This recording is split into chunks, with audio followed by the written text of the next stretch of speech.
Bonjour les amis, depuis la semaine dernière, nous explorons ensemble l'histoire de la spiritualité chrétienne. Le Père Étienne nous parlait la semaine passée des racines juives du christianisme. On peut dire que entre le judaïsme et le christianisme, il y a eu une vraie continuité. Jésus lui-même était juif et ses premiers apôtres aussi.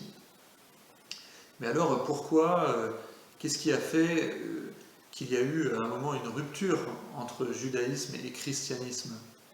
C'est la deuxième étape de l'histoire chrétienne qui ne s'est pas fait sans douleur. Parce qu'avec Jésus, il y a une nouveauté absolue qui advient. Il me semble que deux choses changent radicalement la manière de vivre la foi telle que le vivaient les Juifs à l'époque de Jésus. La première, c'est que les premiers chrétiens ont conscience que la foi d'Israël, son espérance, est accomplie dans la venue de Jésus. Il est le Messie.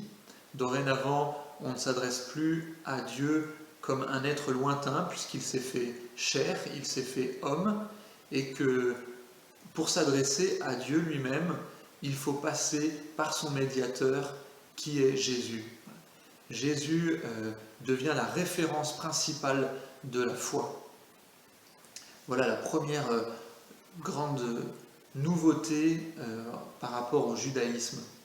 Et la deuxième grande nouveauté, c'est que cette foi n'est pas limitée à un peuple, mais elle est destinée à toute l'humanité. Ce que Jésus est venu faire et apporter, le don du salut, il n'est pas simplement pour le peuple juif, mais il est bien pour le monde entier. On en a des prémices dans l'Évangile quand on voit que Jésus rencontre un centurion romain ou une samaritaine, des gens qui sont extérieurs au peuple juif, mais c'est surtout l'histoire des Actes des Apôtres. Ce livre écrit par l'évangéliste Saint Luc qui raconte les premiers pas de l'Église et dans lesquels on voit combien la jeune Église, qui était d'abord constituée de Juifs, s'est petit à petit ouverte, aidée par l'Esprit Saint, à l'idée que la foi qu'elle avait reçue était aussi destinée aux païens.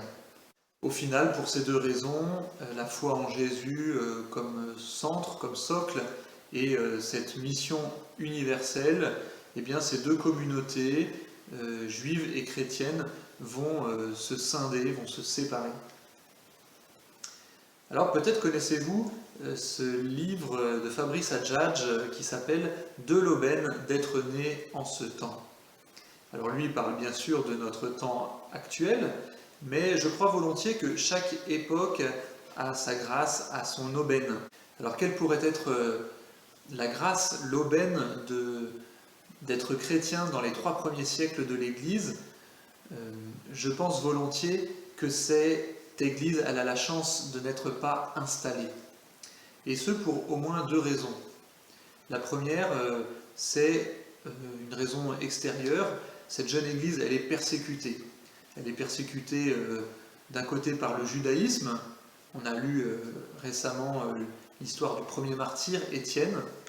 Elle est persécutée aussi par l'Empire romain, qui ne supporte pas d'avoir en son sein une religion qui prétend à l'universalité, alors que lui, Empire romain, est polythéiste et donc croit en de nombreux dieux.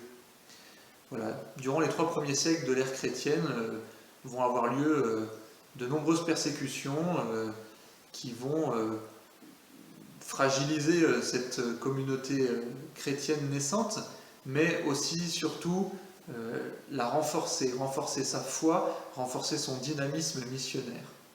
Ça, c'est la première raison de sa fraîcheur naissante. Et la deuxième raison que je vois, c'est une raison qu'on peut appeler eschatologique, c'est-à-dire une raison tournée vers l'au-delà. En effet, la toute première communauté chrétienne ne pense pas qu'elle est partie pour 2000 ans de christianisme. Elle pense que le Christ va revenir dans les prochaines années. L'imminence du retour du Christ donne aux premiers chrétiens cette conscience très vive qu'ils ne sont que de passage, qu'ils sont en pèlerinage sur terre, mais que leur vraie patrie, c'est les cieux.